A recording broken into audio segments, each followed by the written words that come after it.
चलिए आगे बढ़ते हैं और बात करेंगे बिहार की। जाति सर्वे के आधार पर 65% आरक्षण का प्रस्ताव दिया है नीतीश कुमार ने, मुख्यमंत्री नीतीश कुमार ने, और क्या कुछ कहा पहले वो आपको सुनवा देते हैं। अब इतना बढ़िया रिपोर्ट हो गया है, अब कहीं कहीं कोई बोल देता है कि इस जात का बढ़ गया, उस जात का बढ़ गया। हमको जरा बताइए, जब इसके पहले जाति आधारित जनगणना हुई ही नहीं, तो आप कैसे कह रहे हैं कि जात का घट गया, इस जात का बढ़ गया? ये बहुत बोगस बात है, बहुत बोगस बात है। ये सब नहीं बोलना चाहिए। और जब भी हुआ है केंद्र सरकार के द्वारा, सुनिए, बैठिए ना, अरे आप हमारे मित्र हैं, बैठिए ना, मेरा बतवा सुन लीजिए, उसके बाद सुने, हम बात कह देंगे, इसके बाद आप कुछ कहना चाहिएगा तो आपका भी सुनेंगे। मेरा बतवा प्लीज सुन लीजिए। हम तो आपका बतवा नहीं, आपको इज्जत कितना करते हैं, आपके घर हम नहीं गए हुए हैं, तो क्या चिंता कर रहे हैं? छोड़िए ना, सुन लीजिए पूरा बात। तो हम ये कह रहे हैं कि जो दोनों काम हम लोगों ने कर दिया, और जब इतना ज्यादा वो कर लिया रिपोर्ट, तो पब्लिश हो गया है, तब आपके सामने रख दिया गया है।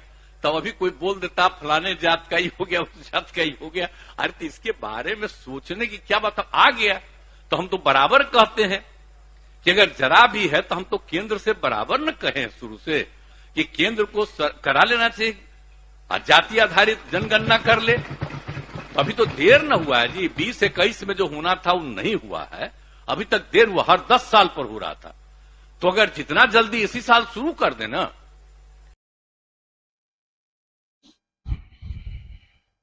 तो जाति सर्वे के आधार पर आरक्षण देने की बात, 65% आरक्षण देने की बात कही है। देखिए, ये तो ठीक है, आपने एक इसमें ये कहना कि ये गलत है या सही है तो अलग अलग देख, जिसको मिलेगा उसके लिए सही है, जिसको नहीं मिलेगा उसके लिए गलत है। पर यहाँ राजनीति ये है कि जब हम अगर अभी 50% देते हैं, 15% आप और बढ़ाने की बात कर रहे हैं, एक समय अगर पूरा जोड़े तो ये तो लगभग 80-90% चला जाता है। आप मतलब कि एक तरह से कि जिसकी जितनी भागीदारी हिस्सेदारी, तो इस तरीके से अगर जातिगत पे करते हैं तो फिर कंपटीशन खत्म है, फिर आप उस अनुसार से सबको दे दीजिए, कोई दिक्कत नहीं है। लेकिन ये एक पॉलिटिक्स है, चुनाव को अपने तरीके से, क्योंकि देखिए कांग्रेस जो है पूरी तरह से, जब कहा जाए कि कांग्रेस अगर पूरे भारत में देखेंगे तो वो खत्म कैसे हुई, तो वो खत्म हुई जब आरक्षण लागू हुआ, मंडल कमीशन लागू हुआ। उसके बाद हर स्टेट में एक क्षेत्रीय पार्टियों का वर्चस्व बढ़ा, उन क्षेत्रीय पार्टी का वर्चस्व बढ़ा, और वो जो भी पार्टियां बनी हैं, आप उसमें से देखेंगे कोई भी पार्टी ऐसी नहीं है जो जाति की राजनीति नहीं कर रही है। हम हर बार बिहार को दोष देते हैं, लेकिन यूपी में भी मुलायम सिंह और ये मायावती जो है वो क्या कर रहे हैं? जाति की राजनीति कर रहे हैं। बिहार में क्या हो रहा है? जाति की राजनीति हो रही है। इसी तरीके से उड़ीसा चले जाइए, वहां पे क्षेत्रीय दल है, तो या किसी भी जगह आप जा रहे हैं तो क्षेत्रीय दल जो उभर रहे हैं वो जाति आधारित राजनीति कर रहे हैं और उसी को कारण उभर रहे हैं। अब अगर वो अभी आरक्षण जो है 50% है, अगर आप आरक्षण बढ़ाते हैं, जिस जातियों को देंगे तो उसमें जो है कहीं ना कहीं आपका जनाधार बढ़ता है, आपकी स्थिति मजबूत होती है। क्योंकि आप एक चीज देख रहे हैं कि भाजपा जो 1980 में पैदा हुई, उससे पहले जनसंघ हुआ करती थी, लेकिन वो ज्यादा प्रभावशाली नहीं थी। लेकिन जब भाजपा बनी तो देखेंगे कि 1989 के बाद से भाजपा धीरे धीरे उभरती चली गई, और फिर जाके अटल बिहारी वाजपेयी के समय में जो 13 दिन, फिर 13 महीने, और फिर 4.5 साल के आसपास की सरकार चली। तो ये एक सबके नजर में आया कि कहीं ना कहीं ये पहले सिर्फ कांग्रेस थी, लेकिन अब एक और पार्टी उभर के सामने आई है, और कांग्रेस का सफाया उस समय से नजर आने लगा कि अब जो है कांग्रेस कमजोर हो चुकी है। वो कांग्रेस नहीं रही जहां पे सभी स्टेट में सिर्फ कांग्रेस और सेंट्रल में भी कांग्रेस। अब कांग्रेस को चुनौती दिया जा सकता है, लेकिन उसका आधार क्या था? सिर्फ आरक्षण, जातिगत राजनीति, जाति पे वोट मांगने की जो चीज थी वो तो पहले से चली आ रही थी। लेकिन आरक्षण के मुद्दे पे किस तरीके से हम अपने अपने स्टेट्स में अपना वर्चस्व बढ़ा सकते हैं, ये चीजें नजर है। और इसी कारण से आप देखेंगे कि यूपीए के समय में लालू यादव और मुलायम सिंह, जब लगा कि हमारा जनाधार खिसक रहा है, भाजपा उभर रहा है जो आरक्षण का विरोध करता है, और कांग्रेस वो मतलब साइलेंट ही है ज्यादातर वो। अब ये तो अभी राहुल गांधी उभर रहे हैं, नहीं तो कभी भी उन्होंने इस तरह की बात कही नहीं। तो वैसे कंडीशन पे ये जरूरी है कि आरक्षण के मुद्दे को जिंदा रखा जाए और आरक्षण की बात की जाए, और इसी के तहत अब जो है बिहार में 65% मांग की गई है, और ये मांग सारा चीज इसीलिए किया जा रहा है कि चुनाव से पहले की ये तैयारी हो रही है और उसी पे चला जा रहा है। सही और गलत अपने अपने तरीके से हो सकता है, वो चीज मेरे लिए सही हो, आपके लिए गलत हो, या मेरे लिए गलत हो, आपके लिए सही हो, क्योंकि जिसको अधिकार मिलेंगे वो हमेशा सही बोलेगा, और जिसको अधिकार नहीं मिलेंगे वो हमेशा गलत बोलेगा। तो यहाँ बस ये खेल है, लेकिन राजनीति ओवरऑल यही है जो मुझे समझ में आता है। और भाजपा को किसी भी तरीके से काटने की राजनीति है, और उसके लिए ये उपाय किया गया है। और मुझे लगता है कि इसमें कहीं ना कहीं आप चाहे जो कहिए, ईमानदार से कहूं तो भाजपा को इसका अल्टरनेट ढूंढना पड़ेगा, क्योंकि ये एक ऐसा मुद्दा है जहां पे लोग सबको छोड़ के इस पे आरक्षण पे और उस पे आएंगे ही आएंगे। तो आरक्षण का प्रभाव भी तो पड़ेगा ना, और प्रभाव पड़ेगा। आप लेकिन देखिए, समझने वाली बात यह है कि जिस तरीके से अगर ये निकाला गया, तो आज ये भी कहा गया कि टोटल जो ग्रेजुएट्स हैं, जो स्नातक हैं, मात्र 7% है। और अगर ये 7% बिहार की आबादी में अगर स्नातक है, तो ये अपने आप में मतलब मैं क्या कहूँ, शर्मनाक है कि आप 7% आबादी आपके सिर्फ जो है स्नातक है, 9% आबादी जो है सो 12th पास है, और बाकी जो 10वीं से नीचे अगर चले जाएं तब तो स्थिति और बुरी है। लगभग 14%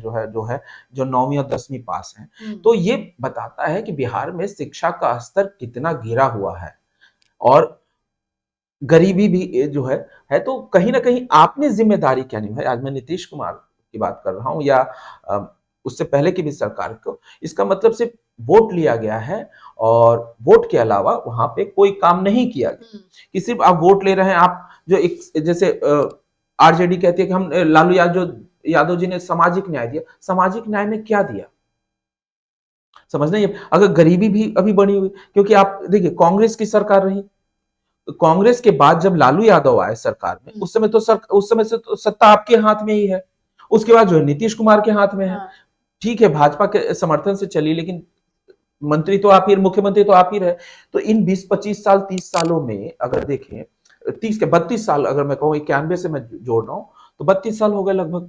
तो इन 32 सालों में आपने सामाजिक न्याय के अलावा और क्या दिया कि आप गरीबी में क्या ये सारी चीजें नहीं आती कि 7% से स्नातक शिक्षा आप देख लीजिए का स्तर इतना गिरा हुआ है कि सिर्फ इतनी आबादी में सिर्फ 7% स्नातक लोग ग्रेजुएट।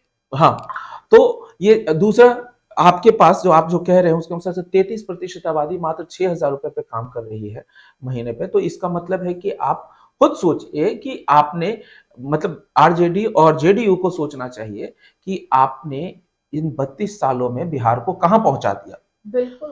तो आप और फिर आप कह रहे हैं इसका दोषारोपण और ये जो चीजें कर रहे हैं कि भाजपा को मतलब चाहिए कि वो जनगणना करे या पैसे दे, मतलब आरक्षण को खत्म करने की कोशिश करे। आरक्षण रहने से नौकरियां मिली, तो इन नौकरियों का क्या मतलब कहा जाए कि कितना नहीं। अगर आप कह रहे हैं, मैं कह रहा हूं कि 91 से जब ये लागू हुआ उस समय से तो एससी वर्ग को, ओबीसी वर्ग को, सबको तो मिला, पर फिर भी जो है कितना बदलाव हुआ। जब शिक्षा ही नहीं है आपके यहाँ तो पढ़ के लोग आएंगे कहाँ।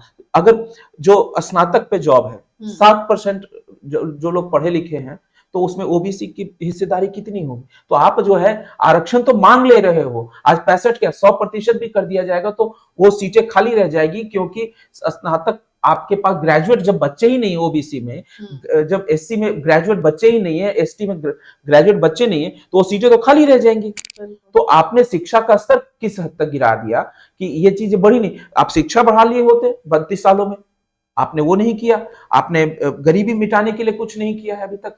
कौन सा रोजगार पैदा किया? आप जो है सिर्फ एक दिहाड़ी मजदूर पैदा किए, जो कि बिहार से उठ के बाहर जाते हैं और वहां काम करते हैं। आप अपने यहां मजदूरों को रोक तक नहीं पाए। कोरोना में क्या हुआ, उतने संख्या में आए, आपने कहा हम इनका उपाय करेंगे, क्या किया आपने? तो समस्या ये नहीं है। अगर आप उंगली दिखा रहे हैं और आरक्षण मांग रहे हैं, तो आरक्षण सिर्फ आप सरकारी नौकरी दे सकते हैं आरक्षण से, लेकिन आप शिक्षक का क्या करेंगे, ये भी जवाब देना चाहिए। ये जो जातिगत जनगणना की गई है जिसमें शिक्षा का जो आपने बताया है या जो मासिक आय बताई है, तो आपको लगता है कि आरक्षण देकर जो है आप 100% जो है लोगों को एम्प्लॉय जनरेट कर सकते हैं? बिल्कुल। तो इनकम बढ़ाने, तो स्तर, शिक्षा का जो स्तर है वो उठाने की जरूरत है, उस पर बात करने की जरूरत है। वो जरूरत है कि लोगों की जो गरीबी है, जो आप दिख रहे हैं कि ये जो जातिगत आधार पे भी जो गरीबी दिखाई है आपने, उसके अनुसार से आप लोगों को कितना इनकम दे रहे हैं, ये एम्प्लॉयमेंट दे रहे हैं। अगर सरकारी नौकरियां, आपको लगता है कि बिहार में जितनी आबादी है उस सबको जो है आप सरकारी नौकरियां दे देंगे बिहार में, या केंद्र में नौकरियां देंगे तो सब बिहार की जो जनता है, वो सारी जनता जो है वो केंद्र में नौकरियां या सरकार बिहार की नौकरियों में वो खप जाएंगे? ऐसा संभव तो है नहीं। तो मुझे लगता है कि ये एक प्योर पॉलिटिक्स है कि आरक्षण की बात, आरक्षण से ज्यादा जरूरी है कि पहले हम शिक्षा के स्तर को सुधारें। बिहार में आज भी शिक्षा का स्तर बहुत, जो बच्चे बाहर निकल जाते हैं वो तो ठीक है, कुछ कर लेते हैं, और आज भी बिहार में के बच्चे जब बाहर जाते हैं तो अपने टैलेंट से, अपने मेहनत के बल पे वो नौकरियां भी पा रहे हैं, बाकी भी चीजें कर रहे हैं, लेकिन बिहार में रह के बच्चा आज अपना स्कोप नहीं देख पाता है। बिल्कुल। तो समझना ये होगा, आप भले जो भी कहें आप, लेकिन ये पूरी पॉलिटिक्स है, उससे ज्यादा कुछ नहीं। लेकिन सिंपल सी बात है कि देखिए, आज वो व्यक्ति भी, चाहे वो किसी भी जाति का हो बिहार का, जिसको आरक्षण मिल रहा है और जिसको नहीं मिल रहा, मैं दोनों की बात कर रहा हूं, जो 5वां पास है वो भी यही कहेगा कि हमको आरक्षण मिला है तो हमको, अरे जब 5वां पास हो तो तुम्हें नौकरी कहां से मिलेगी? या जो 5वां पास है जिसको आरक्षण नहीं मिला, वो कहेगा कि आरक्षण का विरोध करेगा। क्यों?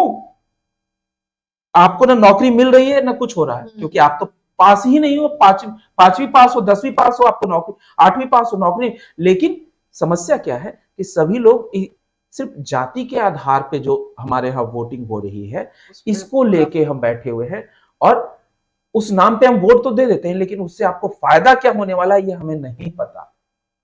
तो ये जो सारी पॉलिटिक्स को छोड़ के सबसे पहले शिक्षा के स्तर पर ध्यान देने की बहुत जरूरत। आज तो मुझे लग रहा है कि ऐसे पे मुझे एक नहीं समझ में आया कि विपक्ष की ओर से किसी ने ये क्यों नहीं पूछा कि अगर आपने 20 साल शासन किया और आरजेडी ने भी लगभग 15 साल शासन किया है, तो उस अनुसार से आपने जब इतना किया तो फिर स्तर क्यों नहीं सुधरा? सिर्फ सामाजिक न्याय की बात अगर लालू यादव करते हैं तो सामाजिक न्याय के साथ साथ आपको बाकी चीजों पे भी काम करेंगे। तो अगर आप 15 साल जो है सामाजिक न्याय में बुला दिया, और नीतीश जी ने 15 साल सिर्फ सड़क बनाने में, वो कहते हैं, अगर बिहार में आप जाएं तो बिहार में 2 चीजें कही जाती है नीतीश कुमार के बारे में। एक कि उन्होंने कुछ भी क्राइम रेट कम किया है, नो डाउट कम किया है, इसमें कोई दो राय नहीं है।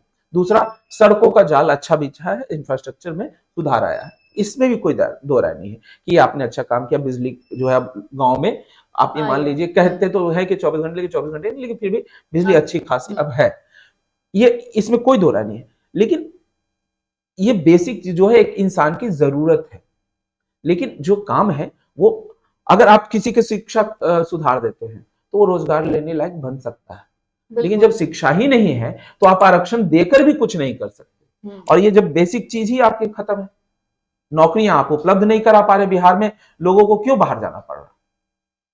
तो सिर्फ इस नाम, और आज बात होगी कि सरकार तो आरक्षण लागू नहीं कर रही है तो हम क्या करें? तो ये मुद्दा मुझे लगता है कि सिर्फ और सिर्फ पॉलिटिक्स है, इससे ज्यादा कुछ नहीं।